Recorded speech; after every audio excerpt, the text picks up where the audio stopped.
सभी को राम राम। मैं दीपक कुमार आप सभी का स्वागत करता हूं द आदर्श डायलॉग में। दोस्तों, आप सभी से निवेदन है कि वीडियो को देखिए, लाइक कीजिए, शेयर कीजिए और चैनल को सब्सक्राइब कीजिए। दोस्तों, 22 जनवरी 2024 का दिन इस देश और दुनिया के करोड़ों सनातनी हिंदुओं के लिए ऐतिहासिक दिन था। उस दिन, उस तारीख को वह कार्य हुआ जिसका इंतजार देश और दुनिया के करोड़ों सनातनी हिंदू राम भक्त पिछले 500 वर्षों से कर रहे थे। लेकिन 22 जनवरी के बाद से लेकर कल 30 जनवरी तक बीते 8 दिनों में जिस तरीके से एक के बाद एक उसी तरीके का सनातन के पक्ष में ऐतिहासिक फैसले आए हैं न्यायालयों के द्वारा, वह दिखाता है कि किस तरीके से सनातन शक्ति का, सनातन चेतना का विस्तार हो रहा है। दो फैसले, एक 29 जनवरी को आया और एक कल 30 जनवरी को आया है, और दोनों ही फैसले उतना ही महत्वपूर्ण है जितना महत्वपूर्ण इस देश और दुनिया के करोड़ों सनातनियों के लिए 22 जनवरी 2024 का दिन था। जी हाँ, दरअसल पहले बात करते हैं जो 29 जनवरी को आया। 29 जनवरी को तमिलनाडु के मदुरई हाई कोर्ट ने एक ऐतिहासिक फैसला दिया है सनातन धर्म के पक्ष में, मंदिर के पक्ष में। और वह जो फैसला है, उस फैसला से बहुत सारे सेकुलरिस्ट और गंगा जमुना तहजीब वाले परेशान हैं। उस सब के अंदर एक तरीके का खलबली मचा हुआ है। दरअसल फैसला मदुरई हाई कोर्ट का यह था कि मदुरई हाई कोर्ट ने तमिलनाडु के देवस्थानम बोर्ड, जो कि तमिलनाडु के मंदिरों का रख रखाव करता है, जिनके ऊपर जिम्मेवारी है, उनको आदेश दिया कि जितने भी हिंदू मंदिर है उन सभी मंदिरों के बाहर गेट पे एक बोर्ड लगाया जाए कि इस मंदिर में गैर हिंदुओं का प्रवेश वर्जित है। जी हाँ, ये बहुत ही महत्वपूर्ण फैसला है।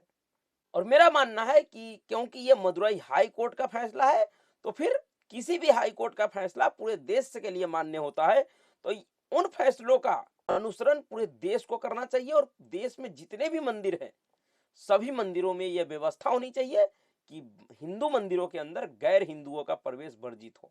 और वह इस लिहाज से भी क्योंकि अगर कोई गैर हिंदू मंदिर में जाता है तो कहीं ना कहीं उस मंदिर के पवित्रता भंग होती है।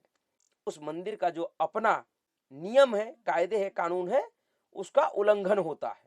और मदुरई हाई कोर्ट ने यह बात कहा है कि जिस तरीके से और धर्मों के लोगों को यह अधिकार है कि वह अपने धर्म का पालन स्वतंत्र रूप से कर सके, उतना ही अधिकार हिंदुओं को भी है, और हिंदू भी अपने धर्म का पालन उसी अधिकार से कर सकते हैं। मद्रास हाईकोर्ट ने क्या कहा? मद्रास हाईकोर्ट ने मंगलवार को तमिलनाडु सरकार के हिंदू धर्म और धर्मार्थ बंदोबस्ती विभाग को सभी हिंदू मंदिरों में बोर्ड लगाने का निर्देश दिया, जिसमें लिखा गया हो कि गैर हिंदुओं को मंदिर में कोडिमारम यानी कि ध्वज स्तंभ, जो मंदिर में ध्वज स्तंभ होता है, उस स्तंभ क्षेत्र से आगे जाने की अनुमति नहीं है। कोर्ट ने कहा कि हिंदुओं को भी अपने धर्म को मानने और उसका पालन करने का अधिकार है। हाई कोर्ट की मदुरई बेंच की जस्टिस एस श्रीमती ने डी सेंथिल कुमार की याचिका पर सुनवाई करते हुए यह फैसला दिया। और मदुरई हाई कोर्ट का यह फैसला बहुत ही महत्वपूर्ण है, और महत्वपूर्ण इस लिहाज से भी है कि अगर मंदिर के अंदर कोई ऐसा व्यक्ति जाता है जिसका उस मंदिर में स्थापित देवता में विश्वास नहीं है, उसके प्रति वह सम्मान और आदर का भाव नहीं रखते हैं, तो फिर ऐसे लोगों का मंदिर में जाना वर्जित होना चाहिए। क्योंकि ऐसे लोगों को मंदिर में जाने से मंदिर का पवित्रता भंग होता है। जो मंदिर और सनातन धर्म का जो नियम है, जो परंपरा है, उसका अवहेलना होता है, और इसकी अनुमति किसी को नहीं दिया जा सकता है। आम तौर पे भी अगर सोचा जाए तो फिर ऐसे लोगों का ऐसे जगह पे जाने का क्या मतलब बनता है जिसका उस जगह में और उस जगह पे जो विराजमान देवता है उसमें अगर विश्वास नहीं हो तो। क्योंकि बहुत सारे मंदिरों में ऐसा देखा गया है कि बहुत से लोग इस तरीके का अस्पष्टता न होने के कारण मंदिर को टूरिस्ट प्लेस समझ लेते हैं, मंदिर को घूमने का पिकनिक स्पॉट मान लेते हैं, घूमने फिरने का जगह मान लेते हैं और वह बदनीयती के भाव से, अनैतिक भाव से मंदिर में प्रवेश कर जाते हैं और फिर वहां पे जाके कुछ ना कुछ ऐसे उटपटांग काम करते हैं जिससे सनातन धर्म को, उनके मानने वाले की भावना को ठेस पहुंचता है। कई बार ऐसा आप लोगों को देखने को मिला होगा कि बहुत सारे मंदिरों में कुछ ऐसे लोग चले जाते हैं जिसके आने के बाद मंदिर को धोया जाता है और यह काफी बड़े विवाद का मुद्दा भी बन जाता है। लोग इस पे तरह तरह की बातें करते हैं इसको लेकर। लेकिन ऐसा क्यों होता है? ऐसा इसलिए होता है कि जब कोई ऐसा व्यक्ति मंदिर में चला जाता है, किसी भी मंदिर में, तो उस मंदिर का जो रख रखाव करने वाले लोग हैं, जो उस वहां पे काम करते हैं, वहां पे रहते हैं, उनको ऐसा लगता है कि इस व्यक्ति ने सच्चे मन से, श्रद्धा से इस मंदिर में नहीं आया था, उसका विश्वास इस मंदिर और इस मंदिर में स्थापित देवता में नहीं था, वह सिर्फ और सिर्फ दिखावा करने आया था। और इसलिए कहीं ना कहीं उस व्यक्ति के द्वारा उस मंदिर के परंपरा, उस मंदिर के सम्मान को ठेस पहुंचाया जाता है, जिसका कारण यह होता है कि उस व्यक्ति के चले जाने के बाद उस मंदिर को धोया जाता है, स्वच्छ किया जाता है। उदाहरण के तौर पे, अगर कोई हिंदू मंदिर है और कल होके उस मंदिर में अगर स्वामी प्रसाद जैसा व्यक्ति कोई चला जाता है, तो क्यों न फिर उस मंदिर को उसके जाने के बाद स्वच्छ किया जाए? इसमें क्या बुराई है? क्योंकि स्वामी प्रसाद मौर्य का मंदिरों में विश्वास नहीं है, हिंदू देवी देवताओं में विश्वास नहीं है। तो फिर पहली बात तो ऐसे लोगों को जाना ही वर्जित होना चाहिए, जो कि मदुरई हाईकोर्ट ने कहा है। और मेरा मानना है कि मदुरई हाईकोर्ट, क्योंकि इस देश का हाई कोर्ट है और हाई कोर्ट का जो भी फैसला होता है वो पूरे देश के संदर्भ में होता है, तो इन फैसलों का अनुसरण पूरे देश के मंदिरों में होना चाहिए, इसको लागू करना चाहिए। देश में जितने भी मंदिर है, उस मंदिर का जो भी प्रशासन हो, उन सभी को मदुरई हाईकोर्ट के इस फैसले को अपने अपने मंदिरों में लागू करना चाहिए कि जिन व्यक्तियों का विश्वास नहीं है उस मंदिर के प्रति, उस मंदिर में विराजमान देवता के प्रति, उस व्यक्तियों को उस मंदिर में प्रवेश वर्जित होना चाहिए। मंदिर कोई सेल्फी पॉइंट नहीं है कि आप मंदिर चले जाइएगा, देवता के सामने सिर्फ सेल्फी ले लीजिए और चले आइए। मंदिर का अपना नियम होता है, परंपरा होता है, उसका कुछ विधि विधान होता है, जिसके तहत ही अगर आप मंदिर में जाते हैं तो आपको मंदिर में प्रवेश मिलनी चाहिए। अगर आप ऐसा नहीं करते तो आपको मंदिर में प्रवेश नहीं मिलना चाहिए, किसी को नहीं मिलना चाहिए। और यही आदेश मदुरई हाईकोर्ट के सिंगल बेंच ने दिया, जो कि बहुत ही अच्छा आदेश है। कई एक जगहों पे देखा गया है, कई एक मंदिरों में देखा गया है, जिनका मंदिर से कोई लेना देना नहीं, जिनका देवता से कोई लेना देना नहीं, जिनका पूजा पद्धति से कोई लेना देना नहीं, वह लोग भी मंदिरों में, मंदिर के बोर्ड में सदस्य बनाए जाते हैं। यह गलत है। किसी भी मंदिर के बोर्ड में ऐसा किसी भी व्यक्ति को नहीं जगह मिलना चाहिए जिसका विश्वास, भरोसा उस मंदिर और उस मंदिर में विराजमान देवता पे ना हो, जो उस मंदिर को और उस देवता को नहीं मानता हो। ना ही मंदिरों के आसपास और ना ही मंदिर के प्रांगण में किसी ऐसे व्यक्तियों का कोई दुकान हो, ना ही कोई उसका कोई कारोबार होना चाहिए, बिल्कुल नहीं होना चाहिए। मंदिर धार्मिक जगह है और धर्म में किसी तरह का कोई समझौता नहीं। धर्म में सेकुलरिज्म का परिभाषा बिल्कुल बेईमानी है। जहां धर्म है वहां सेकुलरिज्म कुछ नहीं होता है। सेकुलरिज्म का ठेका इस देश के संविधान ने लिया है, सरकारों ने लिया है, इस देश का कोई मंदिर नहीं लिया है। मंदिर में कोई सेकुलरिज्म फर्जी तरजी नहीं चलने वाला है।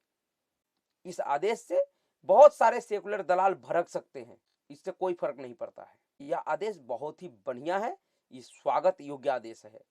हाई कोर्ट ने कहा भी है कि अगर किसी गैर हिंदुओं को अगर मंदिर में जाना है, उसको अगर देवता का दर्शन करना है, तो पहले उसे एक एफिडेविट देना पड़ेगा लिख के कि उसको उस मंदिर में और उस मंदिर में विराजमान देवता में विश्वास है, भरोसा है, वह उस मंदिर और उस मंदिर परंपरा को मानते हैं, तभी वह व्यक्ति जा सकता है। अन्यथा ऐसे किसी व्यक्ति को अंदर जाने की अनुमति नहीं दिया जा सकता है जिसका विश्वास उस मंदिर के और उस मंदिर के परंपरा में नहीं हो, उस मंदिर में विराजमान देवता में नहीं हो।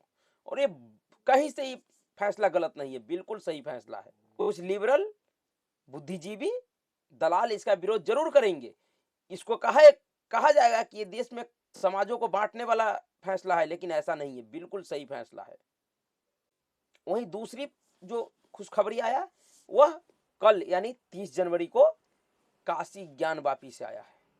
काशी ज्ञान वापी में जो तहखाने में पूजा के अधिकार का लड़ाई पिछले कई वर्षों से इस देश का सनातनी हिंदू लड़ रहा था, उसको बहुत बड़ा जीत मिला है। और कल वाराणसी जिला अदालत ने यह अधिकार दे दिया हिंदुओं को फिर से कि वह उस काशी ज्ञान वापी मंदिर में तहखाना में जो पूजा बंद सेकुलर ठेकेदारों और दलालों ने 1993 में करवा दिया था, मुलायम सिंह ने उस पूजा को नियमित रूप से करने का अधिकार दिया है।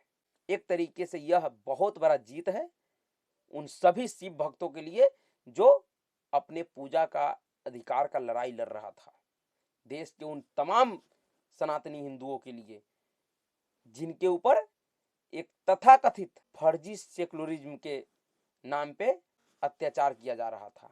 जिस जगह पे 1993 तक निर्बाध रूप से पूजा करता था, पूजा होता था, उस जगह पे कुछ सेकुलर दलालों ने वोट बैंक के वजह से तुष्टीकरण के कारण पूजा के ऊपर ही प्रतिबंध लगा दिया, बिना किसी अदालती कार्रवाई के, बिना किसी कोई नियम कानून को, सिर्फ मुजबानी अपने सत्ता के दम पे, सत्ता के बल पे पूजा पे प्रतिबंध लगा दिया। उस प्रतिबंध को कल वाराणसी जिला अदालत ने खत्म कर दिया और बनारस के जिला अधिकारी को यह आदेश दिया कि 7 दिनों के भीतर उस जगह पे फिर से नियमित पूजा पाठ का प्रारंभ किया जाए और वहां पे अब सनातनी हिंदू भक्त जाके रोज प्रतिदिन पूजा कर सकते हैं। यह अधिकार देश का न्यायालय ने दिया, कोर्ट ने दिया है। और इस आदेश के बाद फिर से एक बार मुल्ला मुलायम और उसका तुष्टीकरण का राजनीति नंगा हो गया। जिला अदालत के इस आदेश ने यह फिर साबित किया है कि किस तरीके का नेता इस देश में हुआ, किस तरीके के फर्जी दोगले सेकुलर हुए जो वोट बैंक के लिए, कुछ तुच्छ वोटों के लिए करोड़ों सनातनियों के आस्था पे किस तरीके का प्रहार करता था। एक कांग्रेस पार्टी ने जो इस देश के करोड़ों सनातनियों के ऊपर प्लेसेस ऑफ वर्शिप एक्ट नामक एक ऐसा घाव बना दिया जो बार बार उनके आस्था के ऊपर रिश्ता है, जिसके बदबू से इस देश के करोड़ों सनातनी हिंदू 1991 के बाद से परेशान हैं, जिसको हटाने का तमाम प्रयास किया जा रहा है। दूसरी तरफ मुलायम सिंह जैसे लोग भी हुए जिन्होंने जिस जगह पे पूजा हो रहा था, निरंतर कई 100 वर्षों से पूजा हो रहा था, उस जगह पे 1993 में इसलिए प्रतिबंध लगवा दिया क्योंकि उससे कुछ खास वोट बैंक समूह खुश हो गए, उनको सत्ता मिला दिया, उनको वोट दिया। 92 में कार सेवकों पे गोली चलवाया और 93 में शिव जी के पूजा पे प्रतिबंध लगा दिया। और यह सब दलाल, इनके वंशज आज इस देश के लोगों को कहता है कि हम संविधान बचाने के लिए लड़ रहे हैं, हम जनता के लिए लड़ रहे हैं, लोगों के लिए लड़ रहे हैं, लोगों के हक के लिए लड़ रहे हैं। पता नहीं ये किनके हक के लिए लड़ रहे हैं और किनका संविधान, कौन सा संविधान बचाने के लिए लड़ रहे हैं। जिस संविधान ने सभी को अधिकार दिया है कि अपने अपने धर्म का पालन वह स्वतंत्र रूप से बिना किसी भय के कर सकता है, लेकिन उस संवैधानिक अधिकार पे एक समाज के ऊपर इस तरीके का कुठाराघात करके पता नहीं ये किनके संविधानों को और कौन से संविधान को बचाने का प्रयास कर रहा है, किस संविधान का लड़ाई लड़ रहा है। जिस तरीके का कुकर्म इन लोगों ने अतीत में किया है उसको देखते हुए ऐसा लग रहा है कि ये लोग संविधान का नहीं बल्कि सरिया का लड़ाई लड़ रहा है, सरिया को बचाने का लड़ाई लड़ रहा है। पर प्रभु श्री राम के आते ही एक तरीके से फिर से सनातन संस्कृति का उभार होने लगा है। जितने भी ऐसे ऐसे कुकर्म अतीत में किए गए उन सभी के ऊपर एक के बाद एक प्रहार हो रहा है और वो सब के सब ध्वस्त होता जा रहा है। तो अभी के लिए इतना ही। अगर आपको वीडियो अच्छा लगा तो वीडियो को लाइक कीजिएगा, शेयर कीजिएगा और चैनल को सब्सक्राइब कीजिएगा। नमस्कार।